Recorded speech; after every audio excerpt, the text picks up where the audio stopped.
விஜய் அவர்கள் சிஎம் ஆகி முதல்ல மக்களை சந்திக்கிற ஒரு நிகழ்ச்சி. நன்றி உரைன்னு சொல்லிட்டு அங்கே போய் அடுத்த இடைத்தேர்தலுக்கு பிரச்சாரம் பண்ணுற மாதிரி இருக்கு. இது ஆட்சிக்கு வந்துட்டீங்க, இன்னும் டிஎம்கே டிஎம்கே டிஎம்கேன்னு டிஎம்கே மேலேயே குற்றச்சாட்டு வச்சுக்கிட்டீங்க. இல்லை, ஃபஸ்ட்டு வந்து தமிழக முதலமைச்சராக பதவியேற்ற பிறகு முதல் மக்கள் சந்திப்பு. ஆமாம், ஆக்சுவலாக அவர் கரூர் போகிறது மாதிரி தான் ஒரு ப்ரோக்ராமே இருந்தது. கரூர் மக்களை சந்திச்சுட்டு அதுக்கப்புறம் தான் பெரம்பூர் போயிட்டு திருச்சி போனாங்க. 200 யூனிட் ஃப்ரீனா 500 யூனிட்டுக்குள்ளே யூஸ் பண்ணுறவங்க மட்டும் தான் ஃப்ரீயா? விவசாய கடன் ரத்து, அதை பற்றி எங்கேயுமே டீட்டெயிலாக பேசல. இல்லை, அதுக்கு ஒரு மேடையாக அதை அவர் பார்க்கலன்னு நினைக்கிறேன். இந்த குதிரை பேரத்தினால ஒரு கட்சியே அழிய போகுது, அதை ஏற்றுக்க முடியாமல் தான் அந்த தொண்டை இழந்துட்டாங்க அப்படிங்கிற மாதிரி சொல்றாங்க. அதை நீங்கள் எப்படி பார்க்குறீங்க? உங்கள் கட்சியில் அவருடைய மனநிலை நீங்கள் தாங்க கட்டுப்படுத்தணும். அது எப்படி குதிரை பேரம்? அதாவது அண்ணா திராவிட முன்னேற்ற கழகத்தை ஒரு கட்சியாவே மதிச்சு பேசலையே விஜய் அவர். இதை நீங்க எப்படி பாக்குறீங்க? அவர் தான் 2 பேருக்கு போட்டிட்டார். எல்லா பேருமே பேசக்கூடியது. இதே விஜய் அவர்களே தாவக்காவே மற்ற கட்சிகள் பொருட்டா எடுத்துக்கிட்டாங்களா? டிஎம்கே இதை பண்ணிட்டாங்க, டிஎம்கே அதை பண்ணிட்டாங்க, எங்க பார்த்தாலும் கஞ்சா இருக்கு, இதுதான் அவங்க பிரச்சாரத்திலையுமே சொன்னது. கஞ்சா இருக்கு, எல்லாம் இருக்கு, அவ்வளோ விஷயங்கள் போதைப் பொருட்கள் வந்து அதிகமாக இருக்கு, இங்க வந்து சட்ட ஒழுங்கு சரியில்லை, இது எல்லாமே அவங்க சொன்னதுதான்.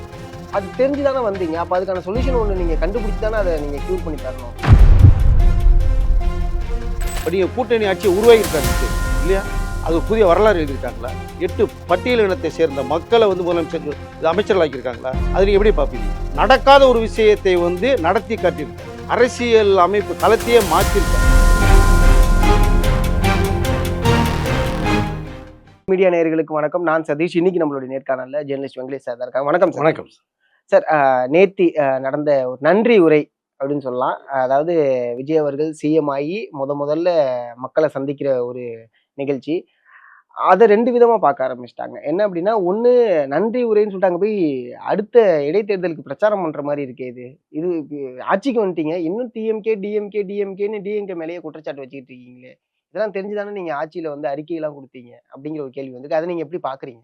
இல்லை, ஃபஸ்ட்டு வந்து தமிழக முதலமைச்சராக பதவியேற்ற பிறகு முதல் மக்கள் சந்திப்பு. ஆமா, ஆக்சுவலாக அவர் கரூர் போகிறது மாதிரி தான் ஒரு ப்ரோக்ராமே இருந்தது. கரூர் மக்களை சந்திச்சுட்டு அதுக்கப்புறம் தான் பெரம்பூர் போயிட்டு திருச்சி போகலான்னு. பட் இங்கே திருச்சி இந்த ராஜினாமா பண்ணியாச்சு. இப்போ இடைத்தேர்தல் ஒரு 6 மாதத்துக்குள்ள வரப்போகுது. பட் ஓகே, நம்ம அந்த தொகுதியில் வெற்றி பெற்ற தொகுதிக்கு நம்ம எப்போனாலும் போய்க்கலாம். பட் ரிசைன் பண்ணதுக்கு மக்கள்கிட்ட போய் ஒரு தேங்க்ஸ் சொல்லணும். ஏன்னா நிறைய பெரிய அளவில் வெற்றி பெற வச்சுருக்காங்க. திருச்சி யார் கோட்டைன்னு தெரியும் உங்களுக்கு. திருச்சியில் காலடி எடுத்து வச்சுப்பார் அப்படின்னு சவால் விட்டதெல்லாம் நீங்கள் பார்த்துருப்பீங்க, கேட்டிருப்பீங்க. பட் அப்படிப்பட்ட ஒரு தொகுதியில் வந்து மிகப்பெரிய வெற்றியை பெற்றதுனால அந்த மக்களுக்கு சொல்லிட்டு, திருச்சிங்கிறது உங்களுக்கு Tamil Nadu heart of the city. நீங்கள் மக்கள் தலைவர் எம்ஜிஆர் அவர்கள் வந்து ஆட்சியில் இருக்கும்போதே தமிழகத்தின் தலைநகரத்தை சென்னையிலேருந்து திருச்சிக்கு மாத்திரம் தான் ஐடியாவே பண்ணார். ஸோ அப்படிப்பட்ட வந்து இதயம் அப்படிங்கிற ஒரு பிளேஸ் அது. பட் அங்கே மீண்டும் இடத்தில் வரப்போகுது. இப்போ மக்கள்கிட்ட ஒரு நன்றி தெரிவிச்சுட்டு அந்த இடைத்தேர்தலில் உங்கள் வீட்லேயோ உங்களில் ஒரு வேட்பாளர் நீக்கி போகிறேன், அதுக்கு நீங்கள் ஒரு வெற்றி வாய்ப்பை கொடுங்க மீண்டும் அப்படிங்கிறத சொல்லிட்டு தான் உங்களுக்கு அடுத்த இடைத்தேர்தல் சம்மந்தப்பட்ட சில விஷயங்கள் பேசுகிறேன். இப்போ நீங்கள் அதுக்குன்னு தனித்தனியாக நீங்கள் போக முடியாது. இப்போ இருக்கிற காலகட்டம், இப்போ இருக்கிற சூழ்நிலையே வந்து வேறு மாதிரி இருக்கும். பட் நல்லதான், அந்த ஒரு அட்டம்ப்டில் பேசுகிறதே 20 மினிட்ஸ் தான். நம்ம நிறையா நம்மளே பேசியிருக்கோம். 20 நிமிஷத்துக்கு மேலே அவர் பேசவே இல்லை. 1 மணி நேரம் பேசுனா சிறப்பாக இருக்கும். ஆனால் 1 மணி நேரம் பேசுறதுக்கான வாய்ப்புகள் போனது எதுவுமே கிடைக்கல. பட் இந்த முறை வந்து அது வாய்ப்புகள் இருக்குது. ஆனால் அதை வந்து அவர் உருவாக்கி விரும்பலை. 5000 பேர் தான் கியூஆர் கோடோட எத்தனை பேர் முன்னாடி வந்தோமோ அந்த பாதுகாப்போட மக்கள் பாதுகாப்போட போயணுங்கிற அந்த ஒரு நோக்கம் 20 நிமிஷம் தான் பேசினார் கிட்டத்தட்ட. அதில் எல்லா விஷயத்தையுமே கலந்து பேசியிருக்காரு. பட் முன்பு தேர்தலுக்கு முன்பாக பேசின அந்த பிரச்சாரம் மாதிரி கிட்டத்தட்ட இப்போ முதலமைச்சராக போனதுக்கு பிறகு தான் அவருடைய ஸ்பீச் இருந்தது. பட் நிறைய விஷயங்கள் இருக்குது. அதை நான் வந்து ஒரே நாளில் பண்ண முடியாது. ஆனால் ஒரு நாள் கண்டிப்பாக பண்ணுவேன். இப்போ எல்லா கதையிலும் அடைக்கப்பட்டிருக்கு. இப்போ எதுக்குள்ளே போனால் லாக் ஆகிருக்கு, இங்கே ஃபுல்லாக ஜாம் ஆகிருக்கு. அப்போ நான் ரிலீஸ் பண்ணணும்னா அப்படிங்கும்போது மக்களுக்கு சில விஷயங்களை வந்து கலந்து ஒரு மிக்சடாக பேசியிருக்காரு அப்படின்னு தான் நான் நினைக்கிறேன். ஓகே. ஏன்னா இப்போ டிஎம்கே இதை பண்ணிட்டாங்க, டிஎம்கே அதை பண்ணிட்டாங்க, எங்கே பார்த்தாலும் கஞ்சா இருக்குது, இது இருக்குது, இதுதான் அவங்க பிரச்சாரத்துலையுமே சொன்னது. கஞ்சா இருக்குது, எல்லாம் இருக்குது, அவ்வளோ விஷயங்கள் போதைப் பொருட்கள் வந்து அதிகமாகிடுச்சு, இங்கே வந்து சட்ட ஒழுங்கு சரியில்லை, இது எல்லாமே அவங்க சொன்னது தான். அது தெரிஞ்சு தானே வந்தீங்க. அப்போ அதுக்கான சொல்யூஷன் ஒன்று நீங்கள் கண்டுபிடிச்சி தானே அதை நீங்கள் கியூர் பண்ணி தரணும் அப்படிங்கிற ஒரு கேள்வி மக்கள் எழுப்புறாங்க. இல்லை, அதுதான் உங்களுக்கு ஆக்ஷன் எடுத்துகிட்டு இருக்காங்க இல்லையா? அது வேண்டிய அதான் உங்களுக்கு வந்து அந்த நேர்மையான ஒழுக்கம் உள்ள ஆஃபீஸர்ஸ் நிறைய பேர் நான் போட்டிருக்கேன்னு சொல்ல காரணம் என்ன பார்த்தீங்கன்னா, நீங்கள் அந்த போதை கலாச்சாரம் வந்து ஸ்ப்ரெட்டாக போய் கிடக்கு. நேற்று கூட நிறைய போலீஸ்லாம் போய் ஒரு வீட்டில் போய் எடுத்து ஒரு விஷயம் அவங்க தாறுமாறாக கத்துறதை நீங்கள் பார்த்துருப்பீங்க. பட் என்னன்னா எல்லா இடத்துலையுமே இந்த கஞ்சா அப்படிங்கிற அந்த நீங்க தண்ணி அடிச்சா ஸ்மெல் வரும், கஞ்சா அடிச்சா ஒண்ணும் தெரியாது உங்களுக்கு. அது நெறைய பரவி கிடக்கு. இப்ப அதனால தான் தவறுகள் நெறைய நடக்குது. இப்ப தேர்தலுக்கு முன்னாடி சொன்னது அதுதான். இப்ப தேர்தலுக்கு பின்பா நெறைய சம்பவங்கள் சின்ன சின்ன விஷயங்கள் நடந்துட்டு தான் இருக்கு. அது எல்லா ஆட்சியும் நடக்கும். அத தவிர்க்கவே முடியாது. ஸோ துரை வைக்க கூட அதான் சொல்லியிருக்காரு. உலக நாட்டுல அத்தனை நாடு நடக்க தான் செய்யுது அத. பட் குறைக்க வேண்டும். உடனடியாக அந்த குற்றவாளி கண்டுபிடிச்சு தண்டனை கொடுக்கப்படும்னா, அதுதான் இப்ப சீரியஸா எடுத்துட்டு இருக்காங்க. அப்போ அந்த போதை கலாச்சாரம் இருக்கிறதுனால தான் இங்க தவறுதல் நெறைய நடக்கிறதுக்கான அது ஒரு வழிவகுப்பா இருக்கு அது. அது வந்து பரவி உட்டாச்சு. இப்ப நீங்க வந்து அரசு அதிகாரியிலேயே இவருக்கு உதவிகரமாக வர்றதுக்கு இன்னும் கொஞ்சம் நாட்கள் ஆகும் உங்களுக்கு அத. பழகி போன ஒரு விஷயத்திலேயே அவங்க இருக்காங்க. இவரு மட்டுமே ஒரு நல்ல விஷயத்த பண்ணணும். தமிழ்நாட்ட வேற அளவுக்கு கொண்டு போணும். மக்களுக்கு பண்ணணும். பெண்களுக்கு பாதுகாப்பு தரணுங்கிறத ஒரு நபர் மட்டுமே முதலமைச்சர் மட்டுமே நீங்க செயல்படுத்த முடியாது. அவர் கொண்டு வரலாம். கூட உடன் இருப்பவர்கள் தான் நீங்க அவர வந்து கைகோர்த்து நீங்க கொண்டு போய் சேர்க்கணும்.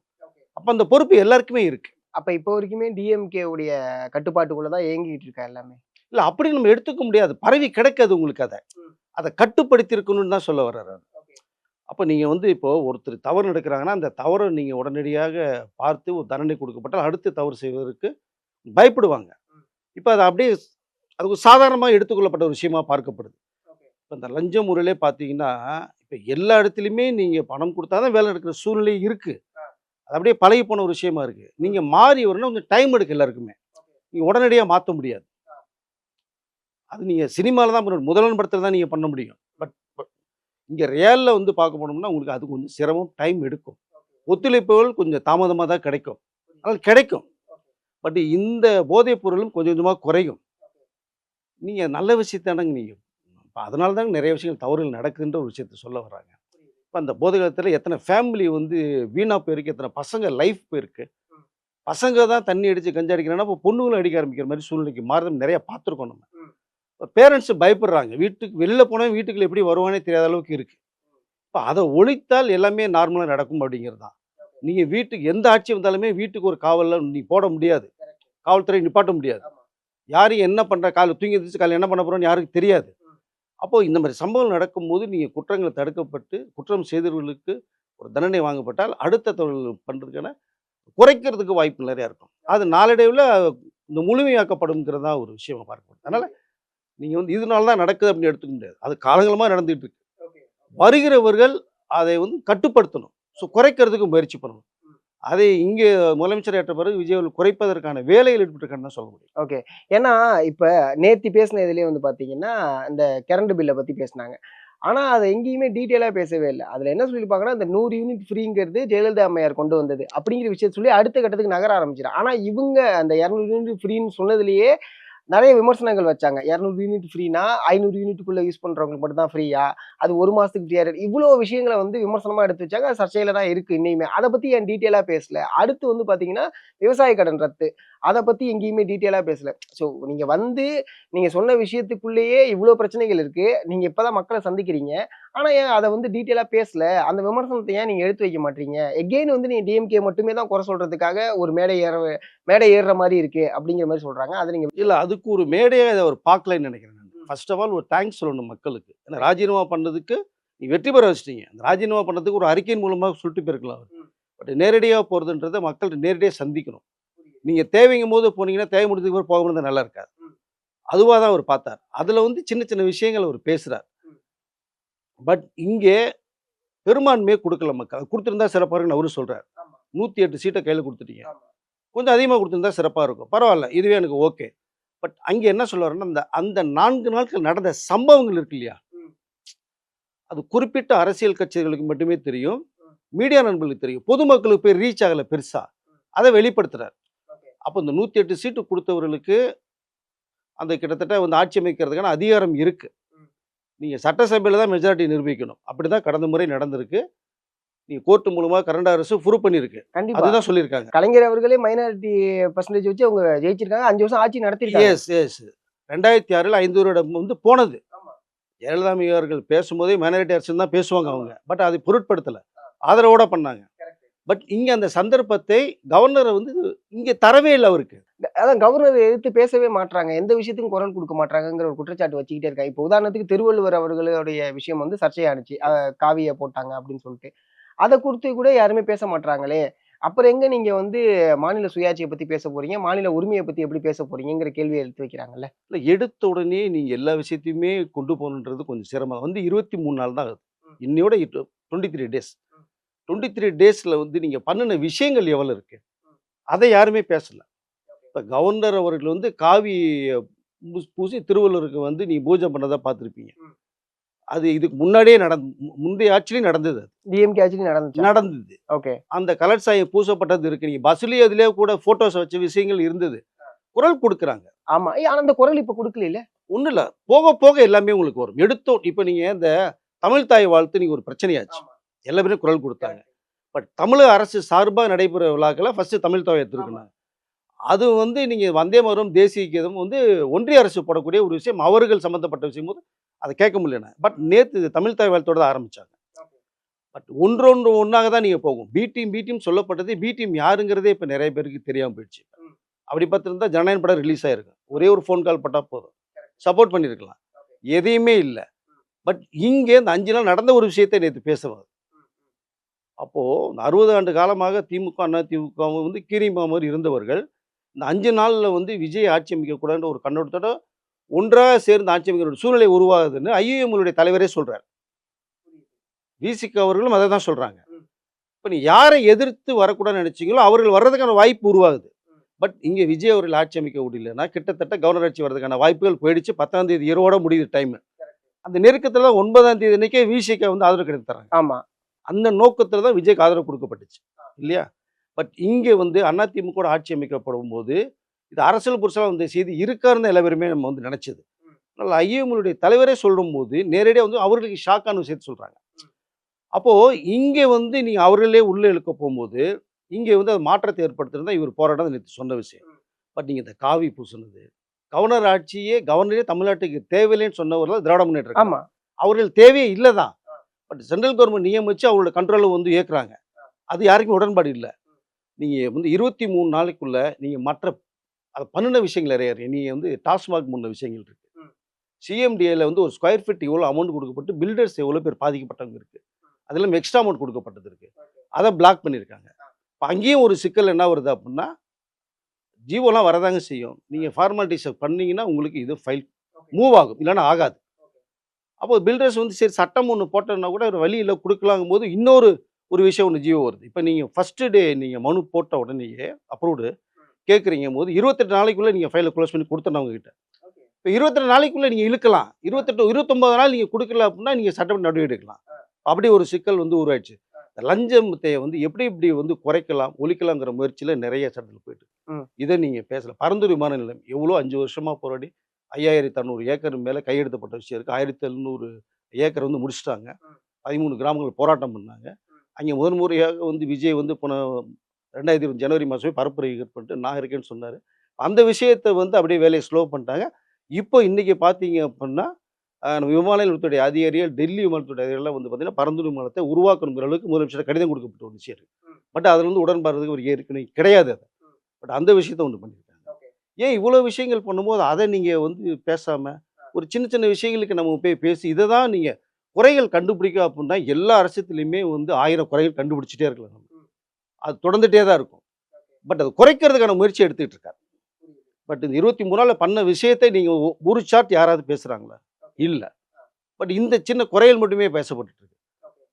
ஸோ இப்போ கோயம்புத்தூர் நடந்தது கூட மிகப்பெரிய தண்டனை குடுக்கப்பட வேணும்னு சொல்லி உடனடியா இப்ப கைது செய்யப்பட்டு ஜெயில்ல போட்டிருக்காங்க. அந்த பாட்டிகிட்ட பேசின சிஎம் பேசின விஷயம் இருக்கு உங்களுக்கு அது. கவின் கொலை வழக்குல 270 நாள் 9 மாசங்களுக்கு மேலாக அப்படியே இப்படி கிடப்பில போடப்பட்ட விஷயம். வந்த உடனே டக்குனு இமிடியேட் ஆக்ஷன் எடுத்து அதுக்கு வேண்டிய ப்ராசஸ் போய்க்கிட்டு இருக்குன்னு வச்சுங்க. பட் இவங்க ஆட்சியில இருந்து இப்ப கைது செய்யப்பட்ட சம்பவம் இருக்கு இல்லையா? அத திரும்ப அவர்களே பாராட்டியிருக்காரு இல்லையா? மூத்த அரசியல் கட்சி தலைவர்களே வந்து விஜயோட ஆட்சி சிறப்பா தான் இருக்குன்னு தான் சொல்றாங்க. தவறுகள் நடக்குதுன்றாங்க. மறுப்பு நானும் அதான் சொல்றேன். அது போக போக சரி செய்யப்படும். இப்போ துரை வைக்க கூட என்ன ஒரே ஒரு சொல்றேன். திராவிட இயக்கத்தோட ஆட்சிய தான் இப்ப விஜய் பண்ணிட்டு இருக்காருன்னு சொல்றாரு. ஓகே. அதே துரை வைகோ தான் என்ன சொல்றாருன்னா, நாங்க வந்து உதயசூரியன் சின்னத்துல நின்னுட்டோம். எங்களுக்கு ரொம்ப வருத்தமா இருக்கு. நாங்க இதுக்கு மாறிடுவோம்.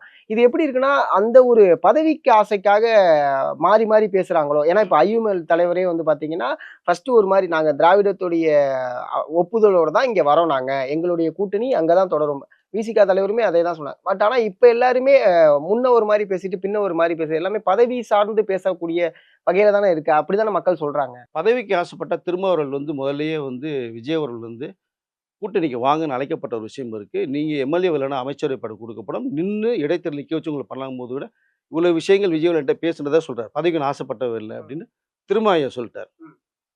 பட் இங்க எதற்காக வந்து ஐயுஎம்எல்ல இருந்து வந்தாங்க அப்படின்னா, நீங்க எதை நோக்கி வேணான்னு முடிவு பண்ணீங்களோ, அதுக்குள்ள கூட்டணி போறீங்க அப்படிங்கும்போது, அதுல உடன்பாடு இல்லைங்கிறாங்க. ஐயுஎம்எல் தலைவர் என்ன சொல்றாருன்னா, அதிமுக, திமுக சேர்ந்து பண்ணும்போது எங்களுக்கு ரொம்ப அதிர்ச்சியாச்சுன்றாரு.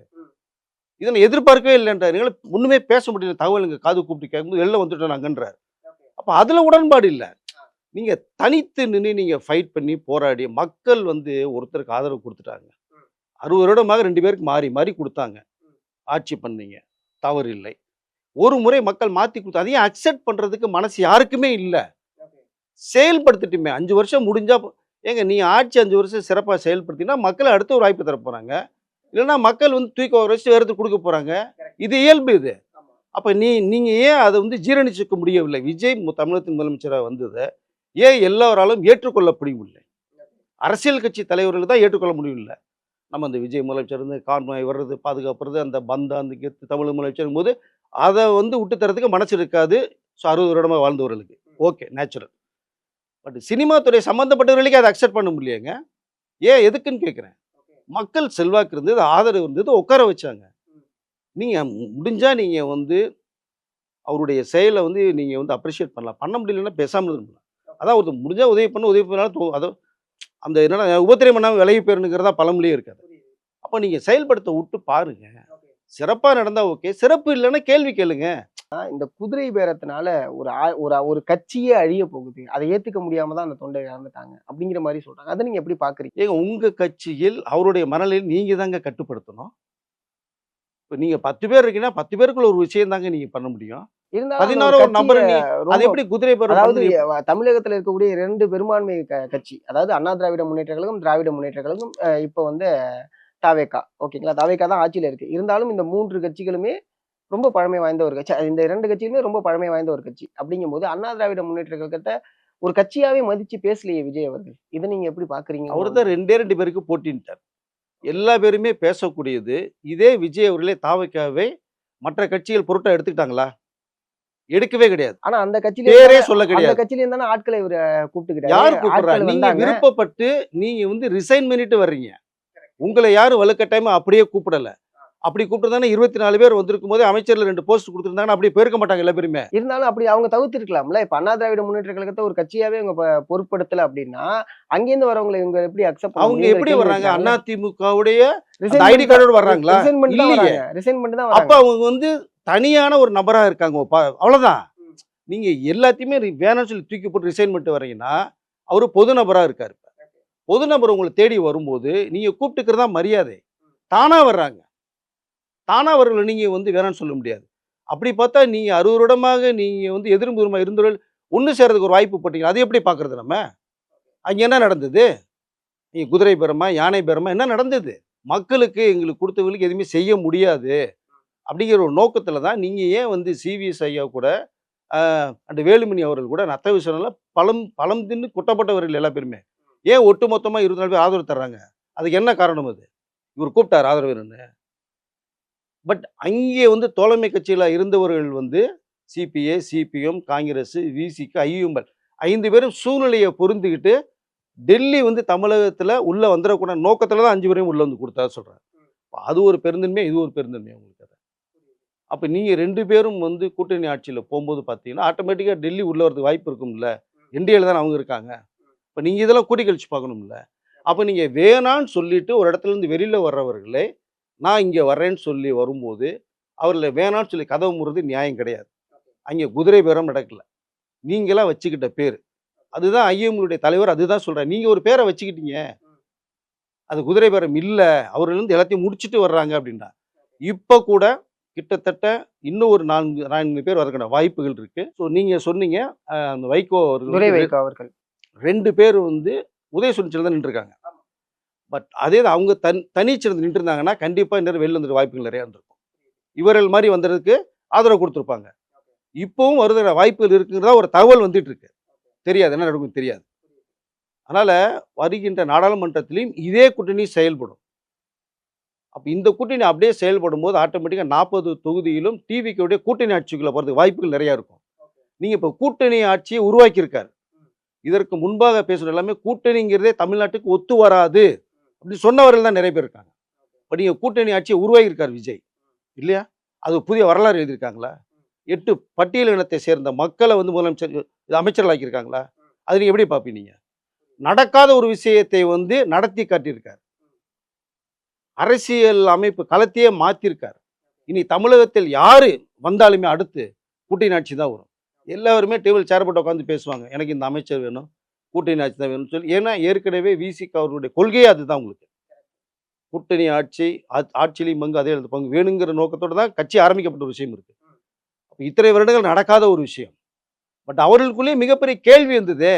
இப்படி ஒரு வாய்ப்பு வரும்போது நம்ம உள்ளேயே போக முடியாது. சும்மா சட்டசபையில் நம்ம எம்எல்ஏ இருக்கலாம், சட்டசபைக்கு போகலாம், மாதம் ஒரு சம்பளம் வாங்கலாம், நம்ம 6 மணிக்கு சட்டையை முடிச்சுட்டு வீட்டில் போய் டிவியை பார்த்து படுத்துவீங்களா, இப்படி தானே இருந்தாங்க எல்லா எம்எல்ஏக்களும். இன்றைக்கு அதிகாரம் கையில் வந்திருக்குல்ல, இவர்கள் கேள்வி கேட்பாங்கல்ல. ஒரு ஒரு விஷயத்தை வந்து நடக்கும்போது இந்த கூட்டணி ஆட்சியில் எல்லார்ட்டையுமே வந்து தமிழக முதலமைச்சர் ஐடியா கேட்பார்ல, கேட்டு செயல்படுத்துவாங்க. அப்படி தான் நடந்துகிட்டு இருக்கு. புதிய வரலாறு எழுதியிருக்காரு. நிறைய சம்பவங்கள் வந்து உருவாகிருக்கு. அந்த அந்த ஒரு விஷயத்தை இதெல்லாம் நீங்கள் பார்த்தீங்க அப்படின்னா மற்ற விஷயம் பேசுவதற்கு வாய்ப்பே இருக்காது. புரியுது. ஆதவ அர்ஜுனா அவர்கள் பிரேமலதா விஜயகாந்த் அவர்கள துரந்தர் அப்படின்னு ஒரு வேர்டை யூஸ் பண்ணியிருந்தாங்க. அதுக்கு பிரேமலதா விஜயகாந்த் என்ன சொல்லியிருந்தாங்க அப்படின்னா, "ஹிந்தி தெரியாது போடா" அப்படின்னாங்க. இது என்ன மாரியான ஒரு அரசியல் அப்படிங்கிற ஒரு பார்வை மக்கள் மத்தியில இருக்கு. அத நீங்க எப்படி பார்க்குறீங்க? ஸ்பைன்னு சொல்றாரு. சுருக்கமா சொல்லப்போனா. துரந்தர் ஸ்பை தானே உங்களுக்கு. அவங்க ஆனா தெளிவா சொல்லியிருக்காங்களே. நான் ஐ மீன் நான் விஜய் தம்பிட்ட சொல்லியிருந்தா துணை முதலமைச்சர் பதவி கூட குடுத்துருப்பாங்க. எங்களுக்கு அமைச்சர் கிடைச்சிருக்கும். ஆனா நாங்க போகல. நாங்க கூட்டணி தர்மத்துல ரொம்ப நேர்மையா இருக்கணும்னு நெனைக்கிறோம். அப்படிதான் இருப்போம் அப்படின்னு சொல்லியிருக்காங்க. அப்படி இருக்கும்போது இந்த வார்த்தைய பிரயோகிக்கிறது எந்த வகையில சரியா இருக்குன்னு எல்லா கேட்கிறேன். கூட்டணிக்குலயுமே அவங்க போறதுக்கு முயற்சி பண்ணாங்க. 2021லயே துரைமுருகன் ஐயா சொல்லப்பட்டது எல்லா கதவுகளும் அடைக்கப்பட்டுச்சு. நாங்களும் கூட்டணிய முடிச்சுட்டோம்னு சொல்லி போன ஒரு விஷயம் உங்களுக்கு இருக்குது. தேசிய முற்போக்கு திராவிட கழகம் வந்து எதற்கு ஆரம்பிக்கப்பட்டது? கேப்டன் ஆரம்பிச்சது எல்லாருக்குமே தெரியும். அ இப்போ நீங்க அங்கே இங்கேயே சுத்தி சுத்தி பண்ணும்போது கடைசி நேரத்தில தான் உள்ள வந்தாங்க. இல்லையா? இப்போ மற்றவர் எல்லாமே போய் சேர்ந்தாச்சு. பட் இது கொஞ்சம் லேட் அவங்க. இது கூட விஜய் என்னுடைய வீட்டுக்கு வந்து என்னை அழைத்து துணை முதலமைச்சர் பதவி குடுத்திருப்பாருன்னு தான் சொல்றாங்க. இது வந்து ஒரு காமெடியா தான் பார்க்க முடியுதேன்னு எனக்கு தோணுது. அவருடைய பார்வையில் என்ன தோணுதுன்னா, ஒரு துரந்தர் அப்படின்ட்டாரு. ஈஸியா சொல்லிட்டு போயிட்டாங்க. பட் நீங்க இங்க பிரச்சாரத்துக்கு போம்போது கூட அவர் 2 விஷயத்த பத்தி தான் முந்தைய ஆட்சி நடந்தது எல்லாமே விமர்சனம் பண்ணாங்க. அத ஸ்டேஜ்ல போய் ஈஸியா பேசிட்டு போறாங்க அசால்ட்டா. அங்கே முன்னாள் முதலமைச்சருடைய இந்த முகமே மாறுது. அப்ப இது வேணும்னு பேசுனதா? தெரியாம பேசுனதா? நீ எப்படி எடுத்துக்குவீங்க? அப்ப ஏதோ ஒரு நோக்கம். அவ்வளதான்.